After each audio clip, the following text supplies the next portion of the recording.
Hi guys, welcome back to my channel. My name's Martin. I'm a delivery driver working with Deliveroo and Uber in Exeter. Today, I'm guessing that you've come to this video because you're either a delivery driver or you want to become one.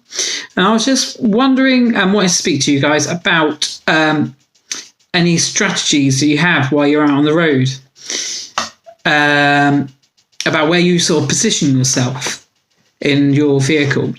Now, obviously, this probably isn't going to be suitable for things like bicycles because you can just cycle around. You don't have to worry about traffic wardens, and you can get really close to the restaurants. So this is a bit different because I'm in a car. I always see people making instructional videos about working for Deliveroo and Uber, Just Eat, and they also seem to say the same thing. It's best to drive towards the town centre where most of the restaurants are. Now, in theory, I do agree with this because you've got more chance of getting a job. However, if you're in a car, there's a few things that I feel like you have to think about if you're going to drive towards town. Number one is the extra traffic.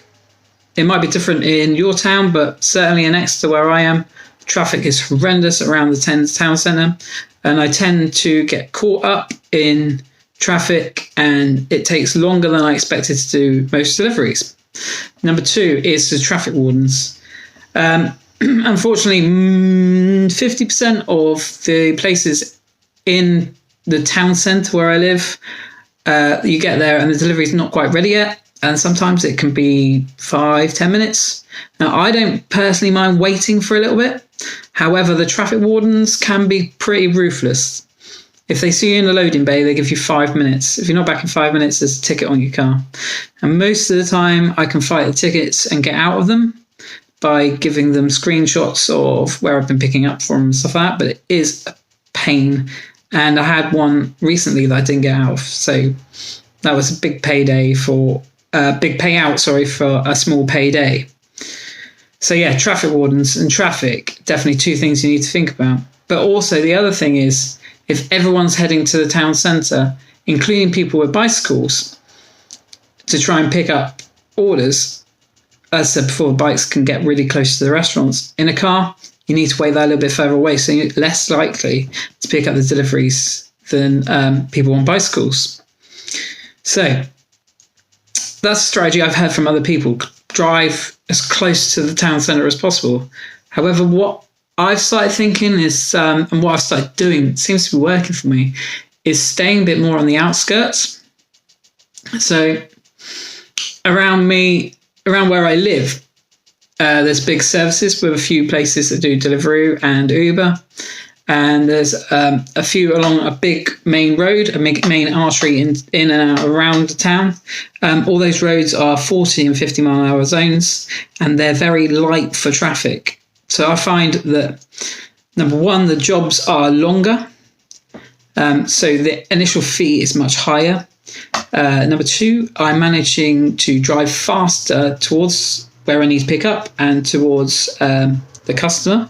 So per mile, but obviously Deliveroo and Uber look at your fees per using distance as a part of the calculation, but obviously I'm getting more of that done quicker.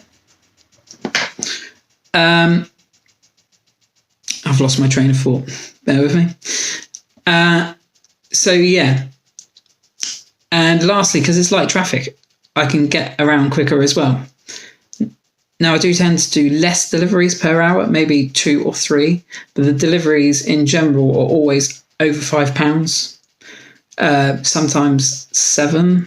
And if you pick up a double, it can be up to 9, and that's even without a boost sometimes. So obviously when you have got a boost, it's really quite high. So that's my little strategy of what I try to do. And also it is good as well if it's quiet. In general in the city, obviously it's much easier to pick up 2 deliveries an hour than have to drive into town and try and pick up 3 or 4 deliveries. In my town, at least, are normally quite short deliveries, so it's like £3.50 to £4 quite a lot of the time. And when you think, you getting out of the car, walking towards the restaurant, having nowhere to park, lots of traffic, not really worth it. So that's my take on what I do and my little strategy. I was just wondering if you guys got any strategies that I might be able to learn from. If you have, put it in the comments down below. I hope this maybe helped you a little bit. Just have a different way of thinking. And maybe see you in the next video. Ciao.